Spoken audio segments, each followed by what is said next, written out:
అంటే చిన్నప్పటి నుంచి కూడా ఫైనాన్షియల్ ఇష్యూ. కొన్ని కావాలంటే కొన్ని సాక్రిఫైస్ చేయాలి కానీ ఇంకా.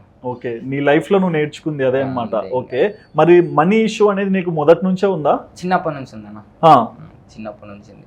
ఓకే, అంటే ఇప్పుడు మనీ ఇబ్బంది వల్ల ఫీజులు కట్టలేకపోవడము, ఎప్పుడన్నా తిండికి కూడా కొంచెం ఏమన్నా ఇబ్బంది అయ్యే స్టేజ్ కూడా చూసావా?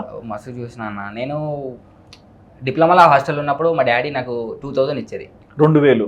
2000 ఇస్తే అదే 2000 పోవాలి, మళ్ళీ రిటర్న్ రావాలి. హాస్టల్ ఫుడ్ అంతా డాడీ కట్టేటోడు ఫీజు. 2000 ఇస్తే కొత్తగూడెం, నాది కొత్తగూడెం దాకా వెళ్ళాలి ఇంటికా నుంచి, ట్రైన్లో వెళ్ళేది.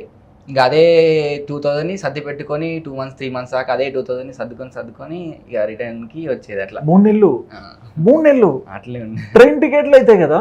ట్రైన్ టికెట్ అవన్నీ, తిండి ఫుడ్ ఏమన్నా తినాలనిపించినా కానీ తినపోయేది. ఇంకా క్యాంటీన్ల కింద క్యాంటీన్ ఉండేది, మా ఫ్రెండ్స్ వాళ్ళు కొనుక్కొని తింటామంటే నేను సపరేట్గా కూర్చొని నేను పోకపోను అసలు క్యాంటీన్కి. ఓన్లీ టిఫిన్, లంచ్, నైట్ అంతే.